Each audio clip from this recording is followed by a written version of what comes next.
Shalom Uvrachá. Nossa aula de hoje é no mérito, foi dedicada pela nossa queridíssima Ruth Miller, que mora em Israel, está lá na nossa Terra Santa.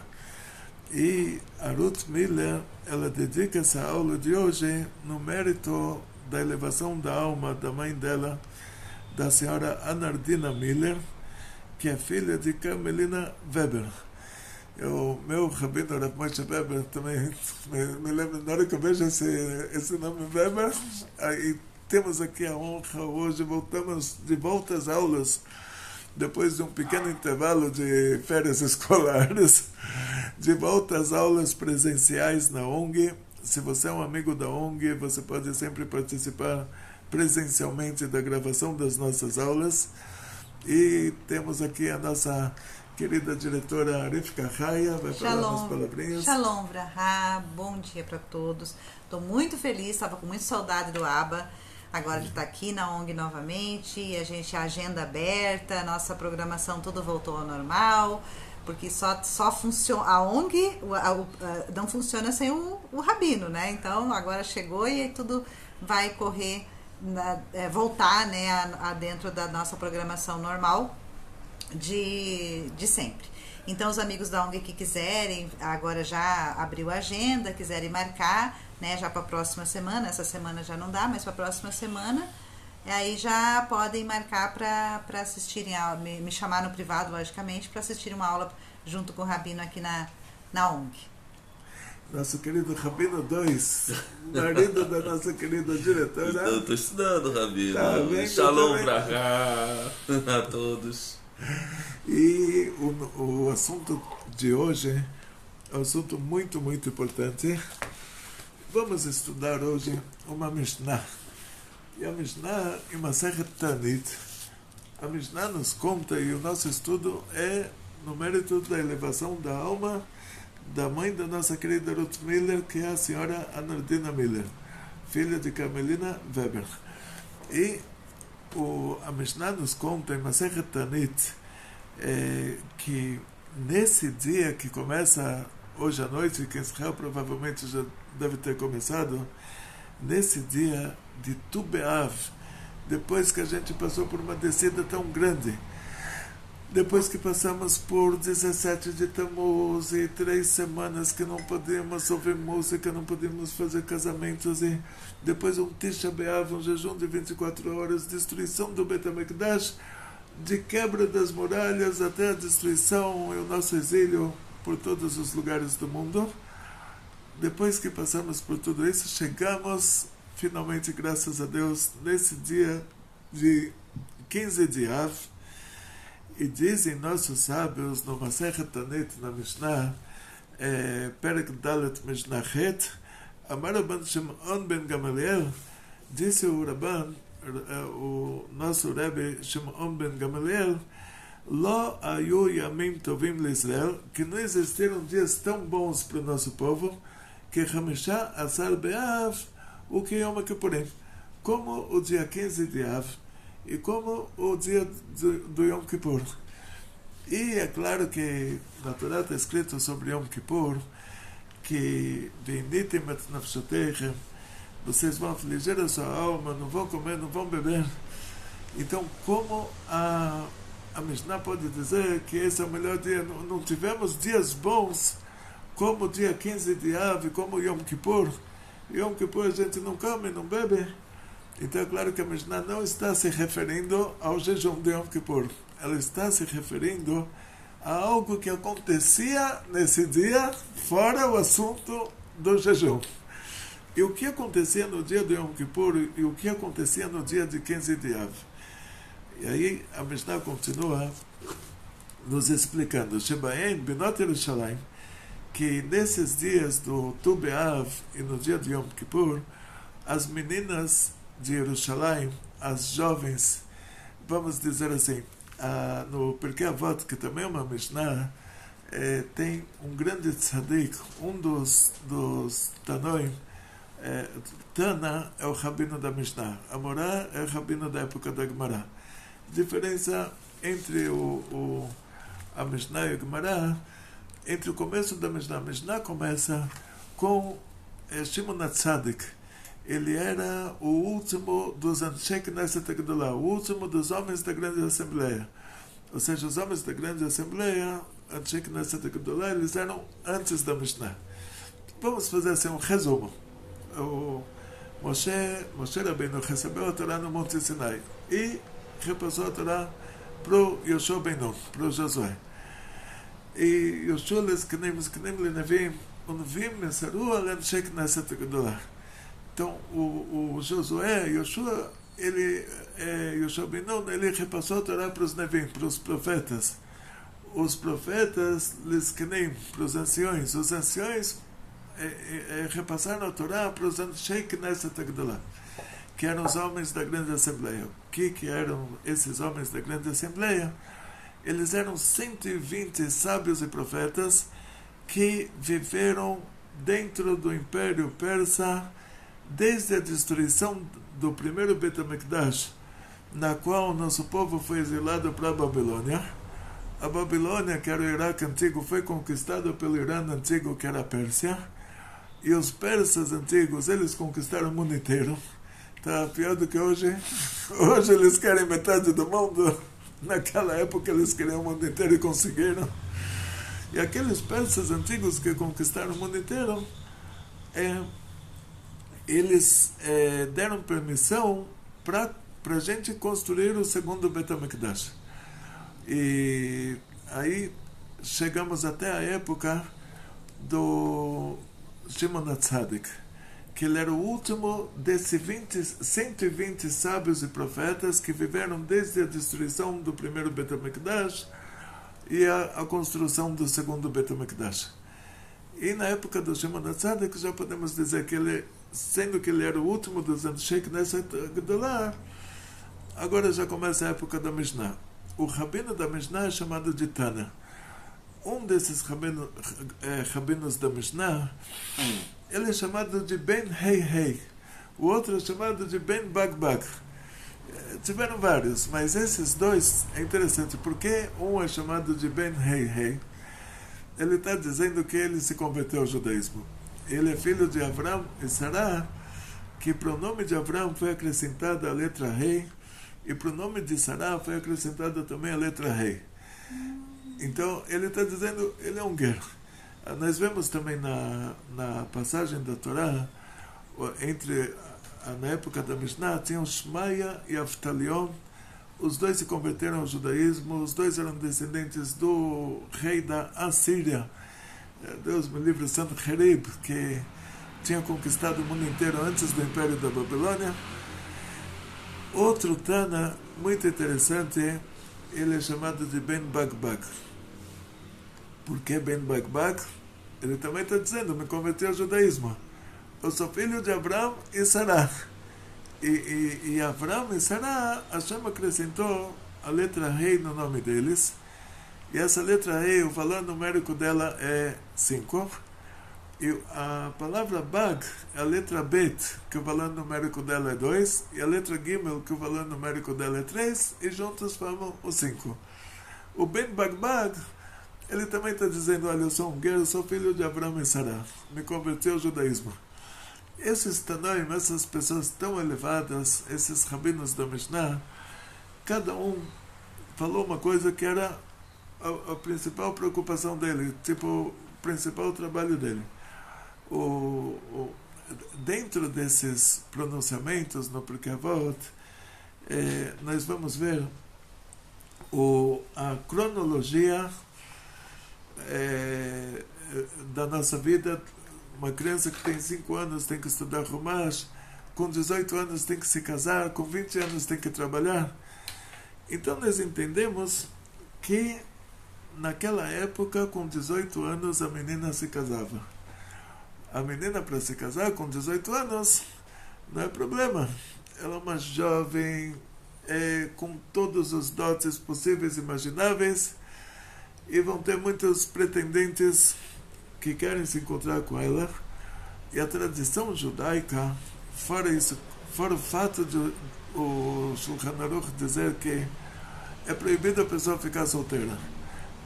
tanto o homem quanto a mulher. Para o homem é mais grave, para a mulher é menos grave, mas para os dois existe a instrução do Shulchan Aruch que a pessoa não pode ficar solteira, ou seja, se a esposa faleceu, ele tem que casar de novo. Se a esposa demitiu ele, divorciou, pediu divórcio, ele tem que casar de novo. A mesma coisa, caso contrário, se o marido faleceu, a viúva tem que casar novamente. Se, Deus me livre, teve um divórcio que nunca aconteça para ninguém, tem que se casar novamente. E não importa quantas vezes, Deus me livre, aqui não tem um limite.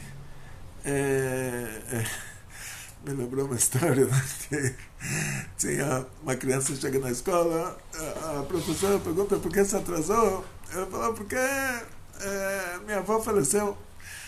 Ele chega outra semana, ele chega atrasado de novo. Por que você atrasou? A minha avó faleceu. Chega no outro mês, chega atrasado de novo. Por que você atrasou? Minha avó faleceu. A professora falou, mas já 3 vezes sua avó faleceu? Aí ele falou, não, meu avô, cada vez que uma avó falece, ele se casa novamente, mas por causa da idade dele, ele já está com uma certa idade, ela também já tem essa idade, então já é a idade que todo mundo vai falecendo. Quer dizer, não tem limite de idade, não tem limite nenhum. A pessoa está com 80 anos, não pode ficar sozinho, tem que se casar. Ou seja, mesmo que ele já atingiu o limite, que diz o rei Davi, os dias da nossa vida são 70 anos, e se formos muito fortes vão ser 80 anos, mesmo que ele esteja já com 70, 80, não pode viver sozinho, tem que se casar. Então, a criança com 18 anos se casava. E você entende que já quem se casou, a menina com 18 anos não precisa se apresentar. Todo mundo corre atrás dela. Todo mundo fora quem?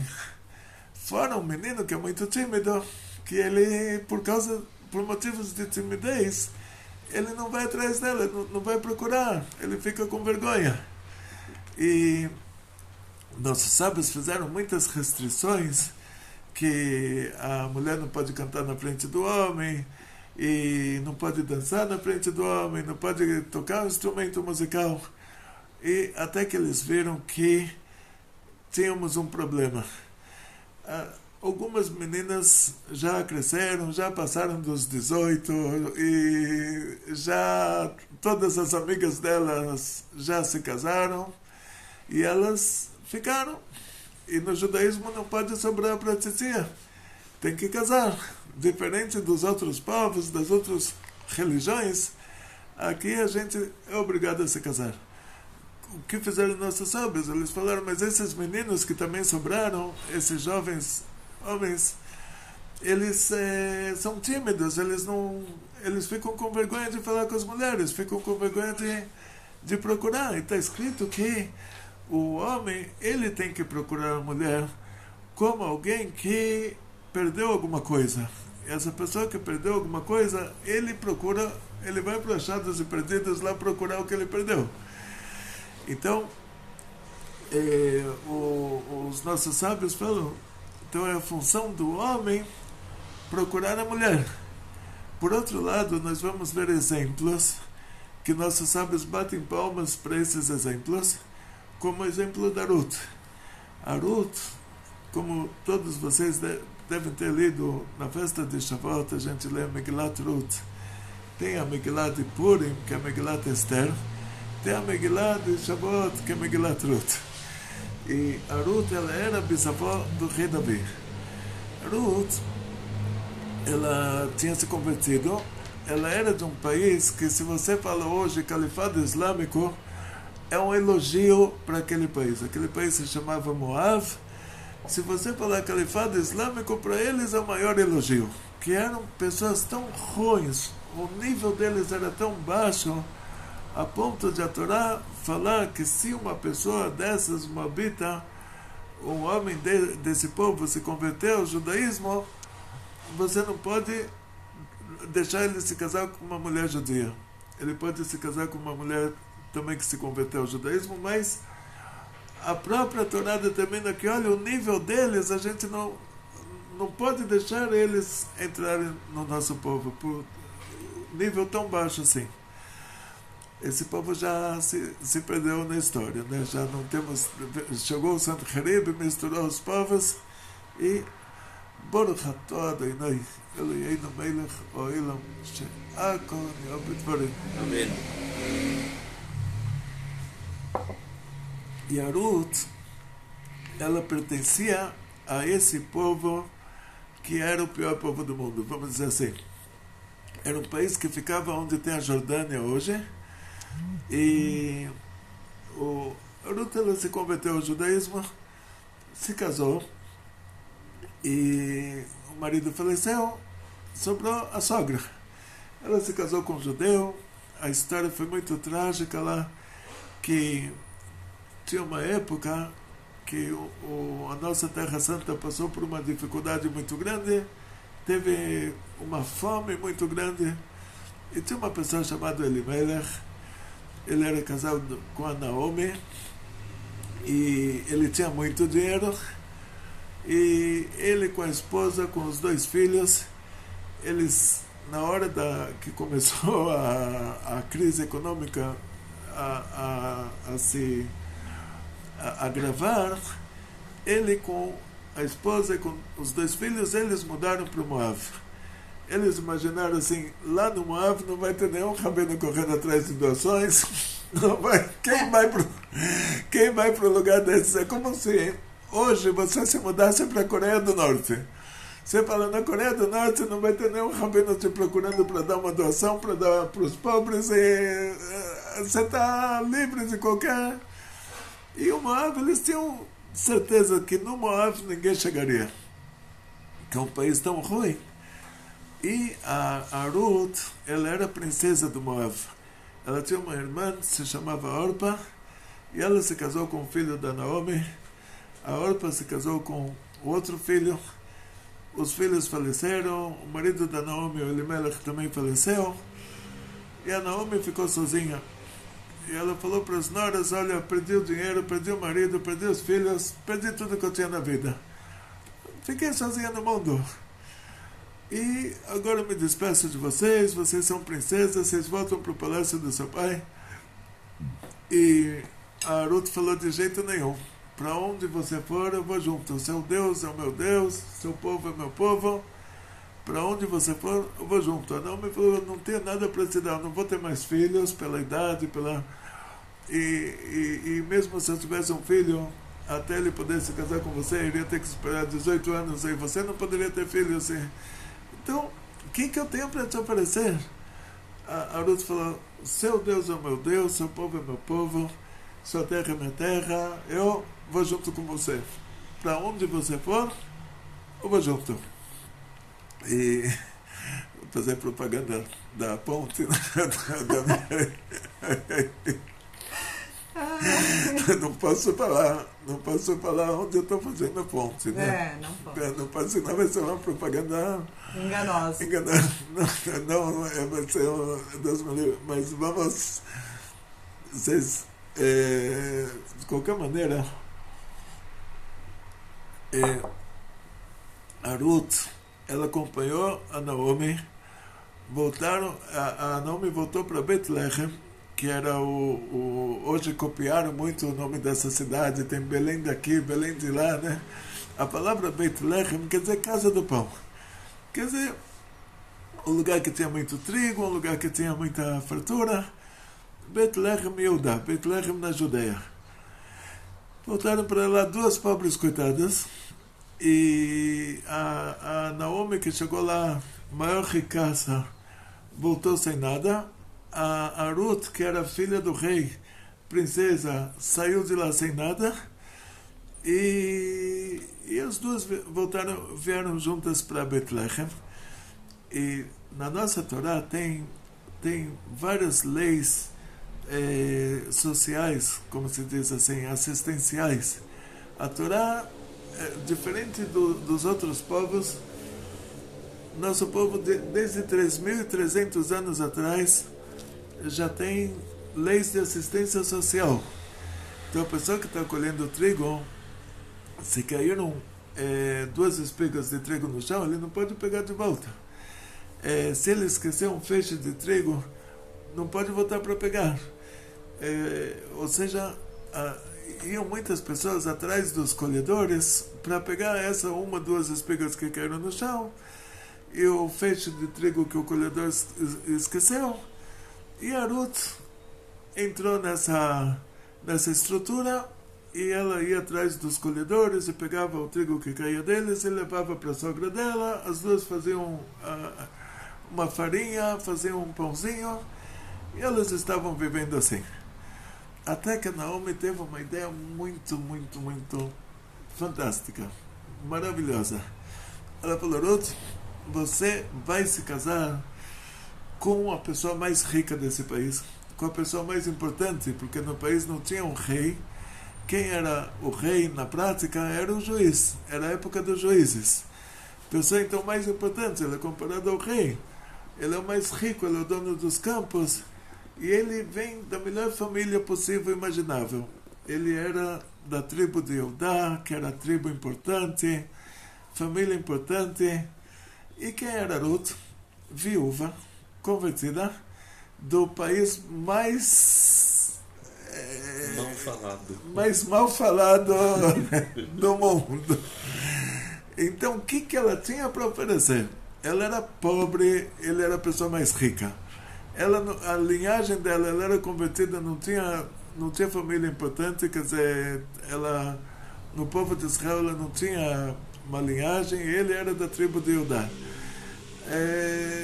Ela era viúva, então uma pessoa como Boaz, como juiz da época, se quisesse se casar com alguém, ele iria procurar alguém que fosse uma jovem virgem e de uma boa família e com muito dinheiro. Ia ser uma fusão de empresas, como muitos casamentos que acontecem hoje em dia, são verdadeiras fusões de empresa.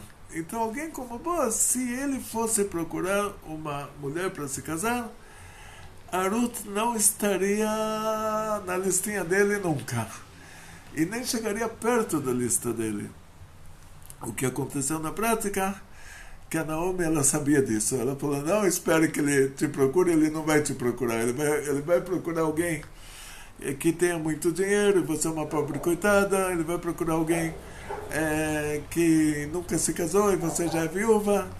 Ele vai procurar alguém que tem uma família boa, e você, olha seu pai aí, o rei do Moab, Deus me livre, vai se casar com uma menina que quem é o pai dela é o califa lá do califado islâmico.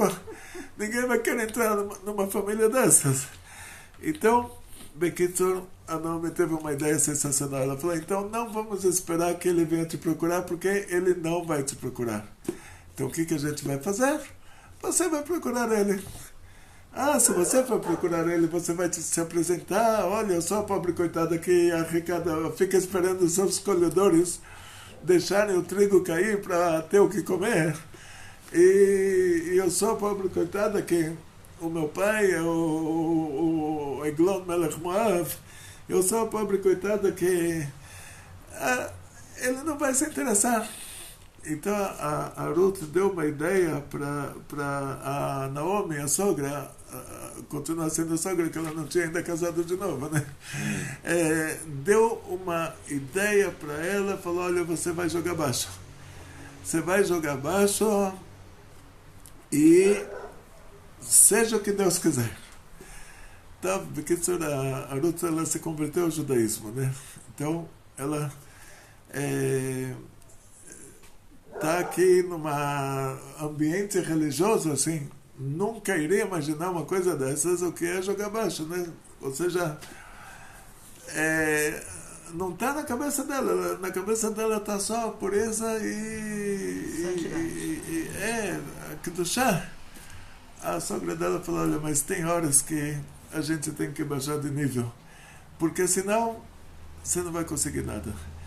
Então a sogra instruiu ela, que a sogra conseguiu rastrear o Boaz, que era o juiz da época, o ricaço da melhor família, e ela rastreou. Ele estava fazendo colheita de um dos campos dele. Ele estava com toda a equipe de colhedores num certo lugar lá em Betlehem, E ela descobriu onde ele estava dormindo de noite, na hora que eles terminavam a colheita, rezavam Maire, tinha uma aula de Torá, ele ia dormir. Ela descobriu onde ele estava dormindo.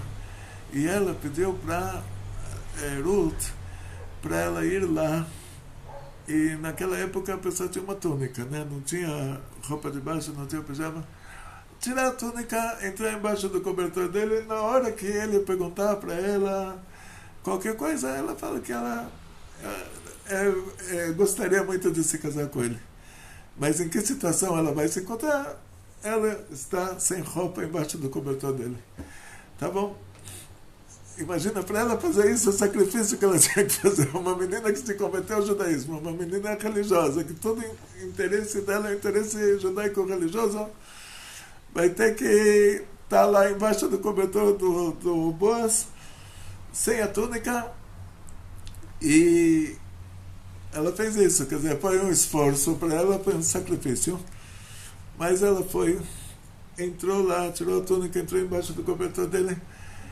E na hora que ele acordou, aí ele falou, ele fez um juramento que ele não vai fazer nada com ela. Quer dizer, ela arriscou tudo.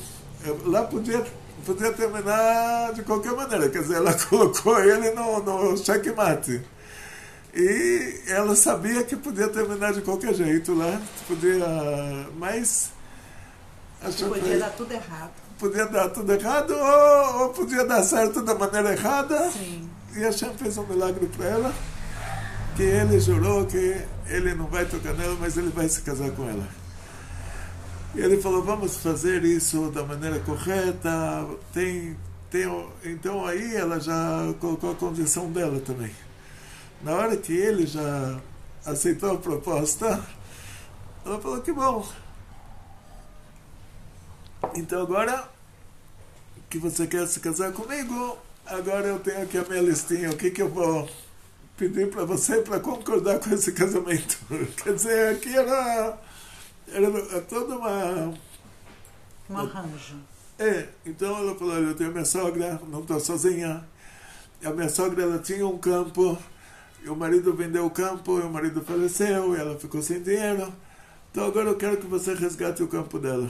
Quer dizer, isso é uma coisa que vai custar muito dinheiro.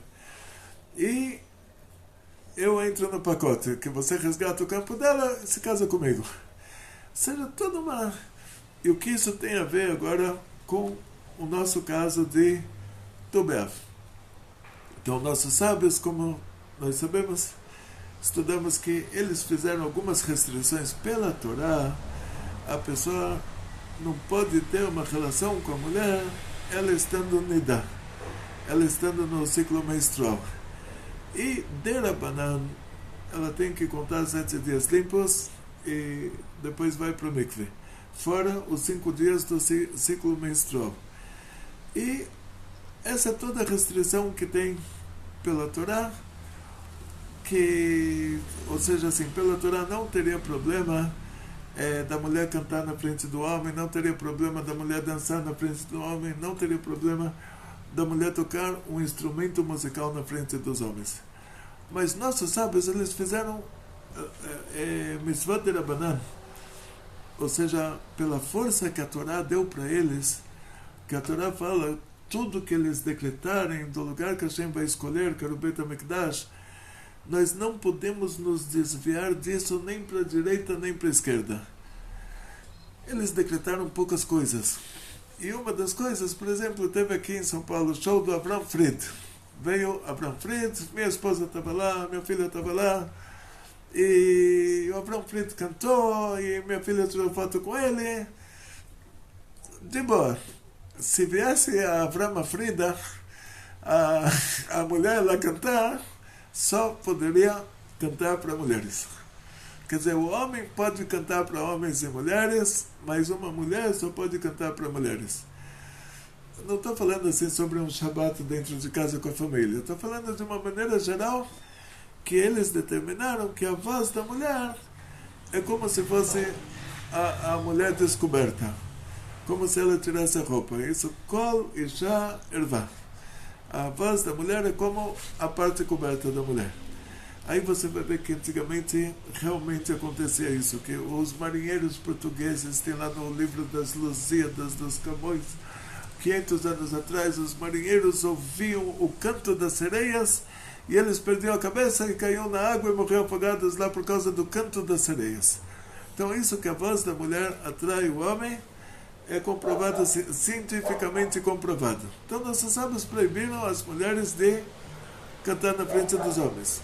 Proibiram as mulheres de dançar na frente dos homens. Quer dizer, homens podem dançar na frente de mulheres, porque isso não vai atrair as mulheres. Homem pode cantar para as mulheres, porque isso não vai atrair as mulheres. Os homens podem tocar instrumentos musicais na frente das mulheres, porque isso não vai atrair as mulheres. Mas as mulheres, elas determinaram, nossos sábios, que elas não podem nem cantar, nem dançar, nem tocar instrumentos musicais na frente dos homens, porque isso vai atrair os homens. Então eles falaram, muito bom. Aonde isso se aplica? Que a mulher, graças a Deus, já encontrou a cara metade dela. E ele também. Agora, no caso que ele é tímido e ela está solteirona, então vamos aprender com a Ruth, que os sábios da época bateram palmas para Ruth. Vamos aprender com ela que tem que jogar baixo. Quer dizer, continuar solteira, você não pode continuar. Não conseguiu encontrar o marido porque você tem vergonha de se apresentar, ele tem vergonha de perguntar o seu nome. Então o que se faz numa hora dessas? O que se faz? Aí eles falaram, então a gente abre mão do nosso decreto, porque tudo que nossos sábios decretaram, eles não decretaram para mitzvah. Eles decretaram que é proibido tomar banho no Shabat. Por que decretaram que é proibido tomar banho no Shabat?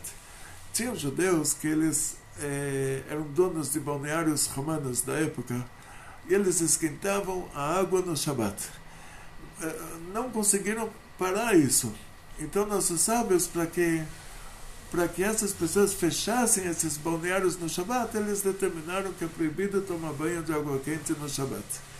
Você quer mergulhar na água fria no Shabat, piscina de água fria, sem roupa, porque a roupa absorve a água, já é outra alahá. Piscina de água fria, dá mergulho no Shabat, com roupa de neoprene ou sem roupa, não teria problema. Mas água quente não. Mas no caso da mulher, que é mitzvah, da mulher ir para o mikveh, aí eles falaram, não, a gente só decretou num caso normal, mas tudo que a gente decretou, no caso de mitzvah, a gente não decretou mais. Então por isso que os Hassidim vão para o mikveh no Shabbat, mergulham na água quente, porque para nós ir para o mikveh todo dia é mitzvah.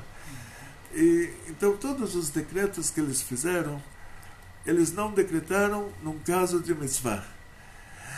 E aqui chegou o dilema.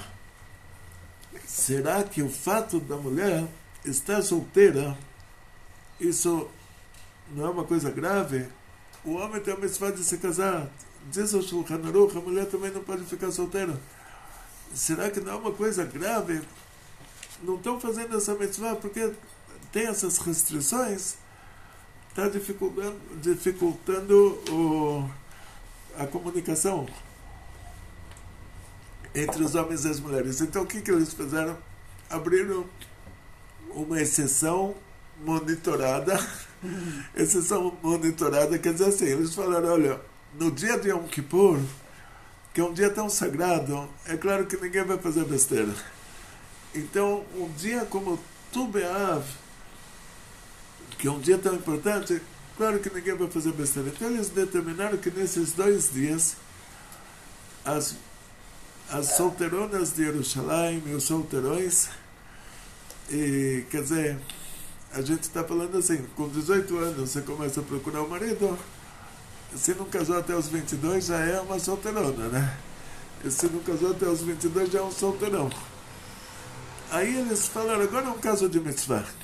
Então, para mitzvah eles não decretaram que a mulher não pode cantar para o homem. Para mitzvah eles não decretaram que a mulher não pode tocar um instrumento musical para o homem. Para mitzvah eles não decretaram que a mulher não pode dançar na frente do homem. Então eles falaram, agora chegou a gravidade disso que a mulher não está casada, a gravidade disso que o homem não está casado, é que ele está deixando de fazer a mitzvah. Então, para a mitzvah eles não decretaram. Como não decretaram que é proibido tomar banho de água quente em relação à mitzvah da mulher ir para o mikveh, também não decretaram que é proibido a mulher cantar para o homem, no caso desses que eles chegaram à conclusão que aqui se trata de uma mitzvah. Reuniram todas as meninas de Jerusalém, e continua a Mishnah nos contando que as meninas de Jerusalém, Sot Beklei Lavan Shoulim, elas, em primeiro lugar, elas iam com vestidos brancos emprestados. Ninguém sabia quem era rico e quem era pobre. Os vestidos, todo mundo sabia que os vestidos brancos eram emprestados. Para não envergonhar uma que não moça tivesse condição. Que não tivesse condição. E também para o noivo, né, não escolher a que tivesse com o vestido, né, por causa das posses financeiras. Por interesse, para não casar por interesse. O Binot Yerushalayim Yosot Vecholot Bakramim. Quer dizer, então elas faziam dança e tocavam pandeiros. O maio, elas faziam o show nos nos vinhedos e elas próprias se apresentavam. Quer dizer, elas dançavam para os meninos. Dançavam, cantavam, dançavam e depois elas se apresentavam. E elas falavam para... assim, ou seja, por que elas tinham que se apresentar? Porque o fato desses meninos não terem se casado até essa hora é porque eles são tímidos. Eles não vão perguntar para ela como você chama. Eles são tímidos. Então, elas se apresentavam. E como elas se apresentavam, tinham quatro categorias de mulheres. Ou seja... tem uma categoria que é uma mulher que ela tem uma família muito boa, mas ela é feia, burra, pobre, mas tem uma família muito boa. Então essas meninas falavam, olha que família você vai entrar. Eu conheci um caso assim, tinha uma pessoa muito importante, um grande rabino, ele queria ser um rebbe. E para ele ser um rebbe, ele tinha que se casar com uma filha do rebbe. Eu recebi uma brachá dela, essa filha do rebbe. O rebbe teve uma filha totalmente autista, mas totalmente. Esse era o rebbe da Bélgica, eu acho que era rebbe de Peshmersk, alguma coisa assim, tem um nome específico daquela Hassidut. E a filha dele era totalmente autista. Mas assim, autista de assim, você está na frente dela, ela te dá uma rodada. Era um grau de autismo muito grande. E o Rebbe falou, olha, quem se casar com a minha filha vai ser o Rebbe. Ele vai entrar nessa família, vai ser o meu sucessor. Vai entrar nessa família. E um dos Hassidim, ele queria muito ser o Rebbe. E ele concordou em se casar com a filha do Rebbe. E essa Rabanit, que era a filha do Rebbe, ela era muito autista. E eu conheci esse Rebbe pessoalmente, vou contar para vocês a história de arrepiar os cabelos. Eu fui casado lá em Israel, 18 anos, fui demitido. No meu primeiro casamento eu recebi demissão. Nunca sonhei na minha vida que isso pudesse acontecer para mim, mas passei por isso também, continuei, graças a Deus, rezando, estudando Torá, ensinando Torá, que eu já tinha que passar por isso, passei por isso. E fui demitido. Então eu estava no Brasil, 21 anos atrás, estava dando uma aula numa sinagoga importante aqui nos Jardins. Tinha uma turma de pessoas que estavam se aproximando do judaísmo dentro dessa sinagoga, então o rabino da sinagoga pediu para mim dar essa aula, que eu tinha mais assim, facilidade no português, e me avisaram um dia, olha, o seu koilel erev, o seu koilel da noite, hoje não vai funcionar, porque vai chegar aqui o grande rabino de Peshmersk, que acho que se chamava o lugar, vai chegar aqui a Rabanit. A Rabanit é essa mulher mega autista E aí alguém me falou, olha, você está sozinho no mundo, a gente tem uma mitzvah de se casar, pede uma brachá para ela. Então, falei, fiquei com vergonha. Falei, olha, o que eu vou falar para ela? Eu, rabino, com 42 anos de idade, eu tinha naquela época, 22 anos atrás, fui demitido do casamento, quer dizer, tenho até vergonha de falar, e ainda, Baruch Hashem, fui demitido sem motivo justo, né? Quer dizer, não está tudo assim, claro que não tinha nenhum motivo para demissão. Mas, falei isso para ela, fiquei com vergonha. Então, bom, fui na sinagoga, ouvi a palestra, alguém me chamou, ela estava lá no refeitório da sinagoga, no cafezinho da sinagoga, e me chamou a mulher que estava organizando esse evento, e ela sabia que eu estava passando problemas econômicos e que isso que causou meu divórcio anterior, e ela queria me ajudar. Então a mulher que estava organizando o evento, a Rabanita estava lá, e a Rabanita era assim, você estava na frente dela lá, e essa mulher me chamou e falou, olha, agora você vai pedir uma brachá. E ela falou para a Rabanita, olha, ele precisa de uma brachá para Parnassá, para ter dinheiro, para poder conseguir um emprego bom no Brasil. Explicou lá tudo, que isso ela tinha visto, com o motivo do get, motivo do divórcio, era um problema econômico, e então ela falou, agora recebe uma brachá para ficar, resolver o problema econômico, e depois você pensa em se casar, nunca vai pensar numa hora dessa, o que você vai ter para oferecer para uma mulher? Então, a Rabanita, ela me olhou assim, deu uma volta assim, ela falou, ele precisa de uma brachá para se casar.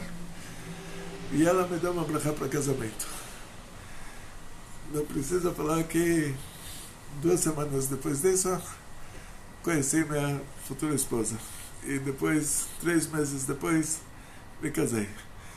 E assim, a brachá como se fala, ela deu a brachá já, ou seja, ela tinha uma alma tão elevada que o corpo material não conseguia suportar.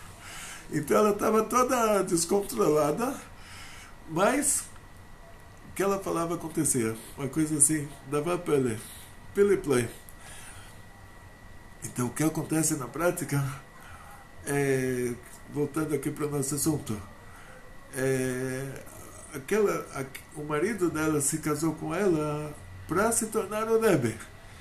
Então essa mulher na Mishnah, que ela tinha uma família boa, quer dizer, a família dela era a família do Rebbe, ela falava, olha, não importa que eu sou uma autista, que eu estou num nível de autismo que mais um pouco eu saio gritando na rua, mas olha que família você vai entrar. Você vai entrar numa família muito boa, você vai ser o Rebbe. Um exemplo que eu posso dar aqui, ela falou, eu sou uma autista e eu estou num grau de autismo que já falta um milímetro para mim me tornar uma pessoa anormal, mas você vai entrar numa família boa, você vai fazer parte da nossa família, você vai ter a nossa linhagem, os seus filhos vão ser filhos dessa família. Então ela fazia essa proposta, ela falava, não tenho dinheiro, eu sou feia, eu sou burra, mas eu tenho uma família muito importante, você vai fazer parte da minha família, seus filhos vão fazer parte da minha família. Essa era uma categoria de mulheres. A outra categoria, ela dizia o seguinte,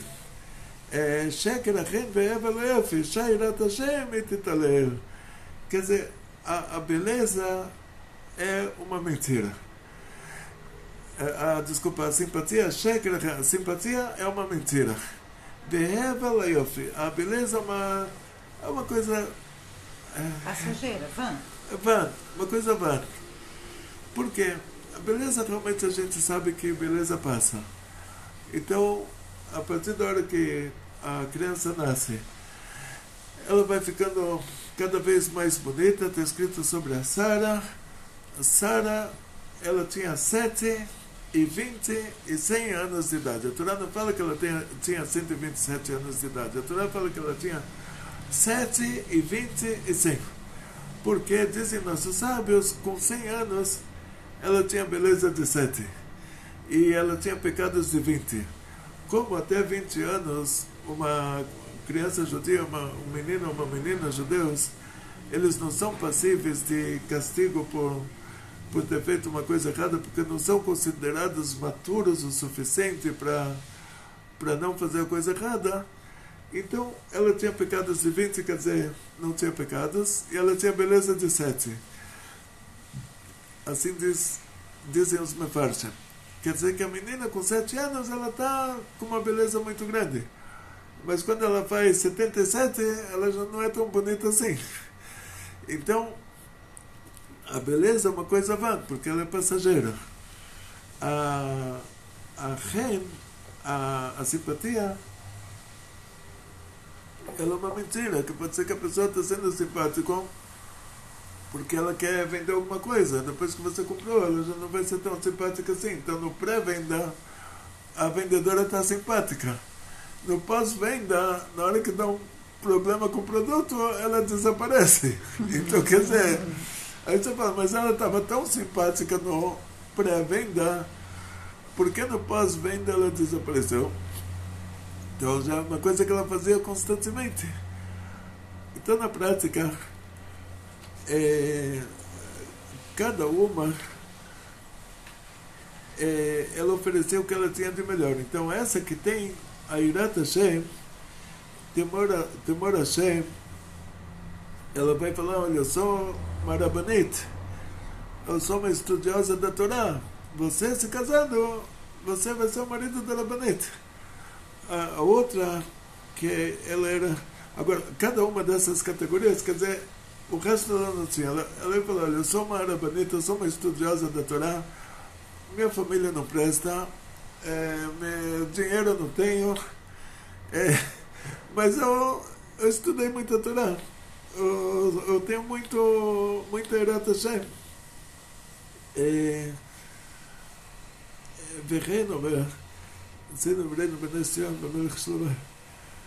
Ou seja, cada uma dessas mulheres que ela se apresentava, ela falava, olha, a minha qualidade, ela supera as outras. Então, a mulher bonita, quando ela se apresentava, ela falava, olha, posso ser burra, pobre, minha família não presta, mas olha a minha beleza vai passar, não tem problema, mas seus filhos vão nascer com essa beleza.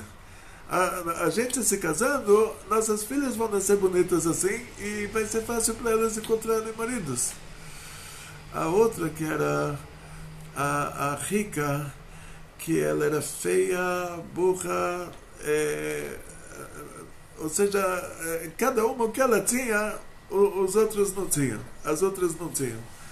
E elas se apresentavam e terminava assim, em Shidduch, terminava que eles já concordavam em se casar, e isso era uma coisa muito importante. E dizem nossos sábios que chegou uma hora já que o povo teve um rebaixamento espiritual, ou seja, cada geração ela é mais fraca do que a geração anterior, e chegou uma hora que já não dava mais para fazer isso, porque já não se tinha mais controle sobre a situação. Ou seja,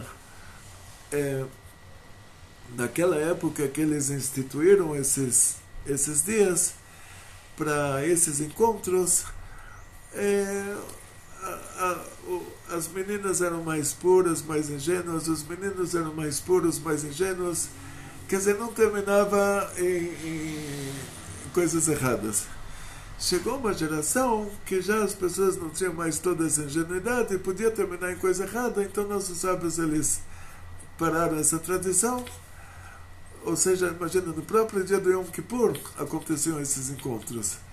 Então, pararam essa tradição, mas esse dia ficou na nossa história como um dia festivo, então essa abertura lá em cima continua. Os céus estão abertos. Dizem nossos sábios, 7 céus, uma alusão a 7 sefirot, 7 níveis espirituais. E esse dia de Tu B'Av continua sendo um dia muito, muito importante na nossa história pelo fato de que até agora, desde que começou esse mês de Av, nós passamos por 3 semanas, assim, 9 dias, né, das 3 semanas, os 9 piores dias do ano, e agora novamente os céus se abriram. E hoje, a partir dessa noite, já é um horário propício para fazer pedidos. Prepara sua listinha, fala, Hashem, olha, hoje o dia tá bom para a gente rezar pouco e ganhar muito. Então vamos fazer os nossos pedidos. Prepara sua listinha, prepara tudo que você quer pedir.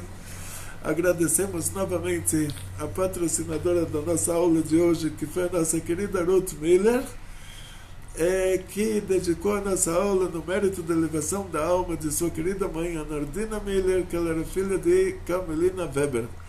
Que a Hashem a tenha no Gan Eden, uma pessoa muito alegre, com um coração enorme, e junto com isso uma pessoa muito correta e justa, deu uma educação muito, muito firme para as crianças. Hoje em dia já a geração está mais fraca, a gente já tem que dar uma educação mais leve para as crianças, quer dizer, cada geração tem a capacidade dela, né? A nossa geração, você não pode gritar com a criança, não pode ameaçar, não pode... porque já é uma geração fraca. Você grita com a criança, já está causando um trauma verdadeiro. Quer dizer, tem que depois procurar psicólogo, vai custar mais caro. Então, é melhor com o dinheiro do psicólogo você comprar um presentinho para a criança, falar, olha, você se comporta, você vai ganhar um presentinho, você ganha mais. Que já não somos uma geração que as crianças conseguem suportar aquela educação que nossas mães nos educaram. Hoje a gente tem que... Então, em relação às nossas crianças, a gente tem que continuar sendo uma pessoa alegre, com um coração enorme, e o correto e justo a nossa geração já não suporta mais. Tem que dar um desconto para as crianças. Então, muito obrigado para Ruth Miller por ter patrocinado a nossa aula. Muito obrigado para todos os amigos da ONG que patrocinam a nossa instituição. Que a Hashem dê a vocês muito, muito sucesso, muita saúde, muito dinheiro, felicidades judaicas de toda a família, grandes milagres em grande estilo. Amém. Nossa diretora, por favor. Shalom Vrahá. Uma aula incrível, né? Uma aula que faz, que nem o Rabino falou, faz a gente arrepiar. São coisas... o judaísmo ele é uma desconstrução, como o Rabino Gloiber mesmo fala. Então essas aulas que o Rabino dá pra gente, elas acabam desconstruindo e construindo na gente um universo completamente diferente, trazendo a gente para a realidade, fazendo a gente realmente se ligar a Hashem, que é a nossa verdadeira vida. E aproveitando aqui para me despedir de vocês, agora o Rabino de volta às atividades, a gente vai dar sequência agora ao Sidur, que está faltando ele fazer revisões, então eu vou marcar as visitas para quem já está pedindo para a segunda quinzena do mês, tá bom? Para o Rabino ter um tempo agora nessa semana que vem, para dar um up nas nossas, nos livros e no Sidur e nos livros que a gente está já podendo enviar para a gráfica para vocês usufruírem, né? Porque a nossa meta é levar a Torá. E com a questão da editora do Rabino, a gente pode levar essa Torá muito mais longe, para que alcance muito mais pessoas.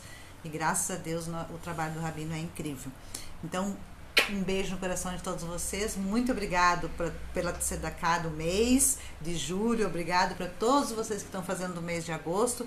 E se você quiser também, como o Rabino falou, assistir uma aula aqui com o Rabino, na ONG do Rabino, assistir uma aula presencial com o Rabino, é só me chamar no privado que nós temos um grupo fechado chamado Grupo Amigos da ONG, que você contribui com a Tzedakah de R$77 mensal ou mais, vai depender de você, e se é casal também, e você vai poder vir aqui assistir uma aula com o Rabino.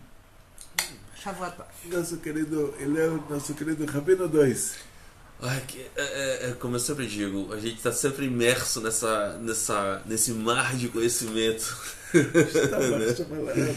Então é como minha esposa disse, né? E estejam sempre atentos aos nossos pedidos, ao que a gente coloca nos grupos, né? E vamos aguardar, porque o Siddur ele vai vir. Já está vindo. Já está quase pronto. 80% dele já está pronto. Só falta a revisão. Parabéns para o nosso querido Ilhéu, que ele está fazendo a tradução do Siddur. Esse Siddur é um Siddur para crianças que eu ensinava no Rede de Kfar Chabad.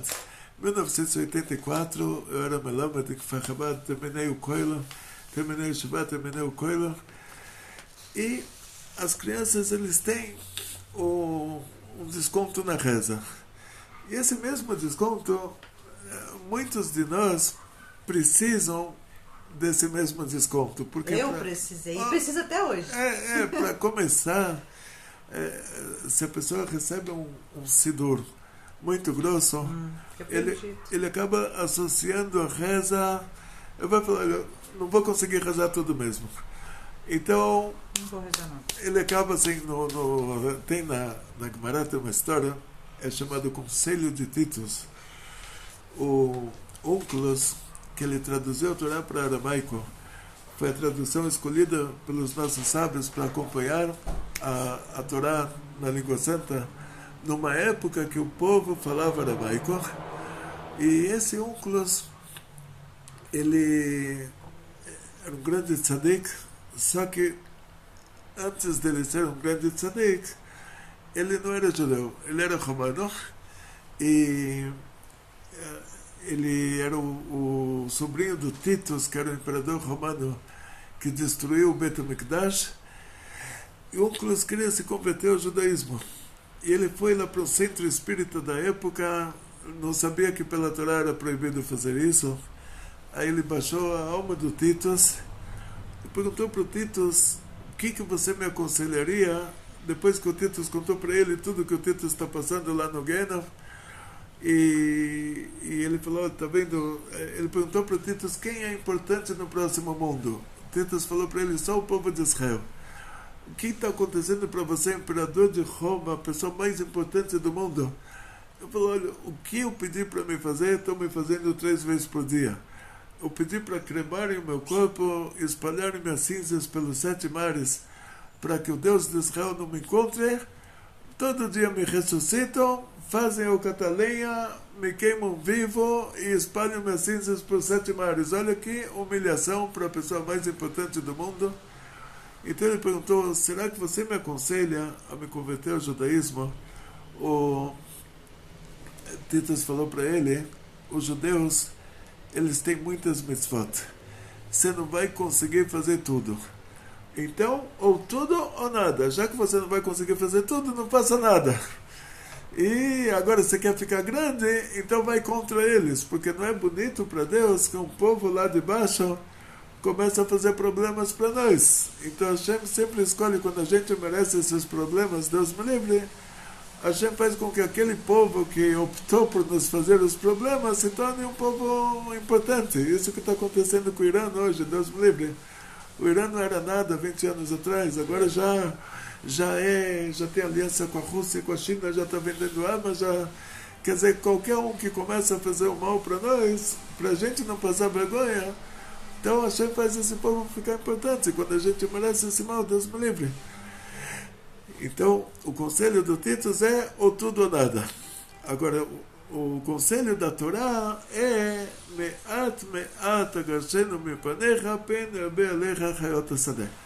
Pouco a pouco, quando o povo de Israel tinha que conquistar a Terra Santa, Hashem falou para eles: olha, pouco a pouco eu vou expulsar esse povo da sua frente, para que não se aumente sobre você as feras do campo, os animais selvagens do campo. Então, o que quer dizer isso? O Rebbe de Lubavitch ele explicou: quando a pessoa ele se aproxima do judaísmo muito rapidamente, tem klipot, tem coisas espirituais negativas que elas se fortalecem por causa disso. Então essas são as Hayot HaSadeh, são os animais selvagens espiritualmente falando. Então o conselho judaico é, se quer crescer de verdade, somente pouco a pouco. Se você fizer muito rápido, vão aparecer os leões espirituais aí e te morder. Então, passo a passo. E no nosso caso, nós vemos exatamente isso. E como no caso da Ruth Millian, que está patrocinando a nossa aula de hoje, que ela foi passo a passo até chegar em Israel, está trabalhando agora numa midrashá. E agora que falamos do Irã também, né? Olha, agora a gente está no parto da Geulah. Parto da Geulah quer dizer assim, a mulher quando está grávida, todo mundo fala para ela, fofinha, fofinha, que belezinha. Depois que ela deu a luz, fofinha, fofinha, que belezinha. Na hora do parto, ninguém quer ficar do lado. Então, se vocês precisarem voltar para o Brasil, todos os judeus que estão agora estudando Torá, ensinando Torá, morando na nossa Terra Santa, se precisar voltar temporariamente para o Brasil, não, pega leve, faz parte, né? Abraão vindo do seu projeto, depois voltou para a terra de Canaã, né? Faz parte do nosso o nosso povo está acostumado com esse tipo de coisas, né? Então, gente, ultrapassamos já em dobro o limite limite de tempo da nossa aula. Então, Atzlacha, Briut, Panasá Beshefa, alle Bruchas von alle Rebes, von alle Zeiten, Leitele, Kovanes, Metele, Protein, Limata, Nusrat, Fachim, Bonechem, Mesonerbecha. Bekaltov.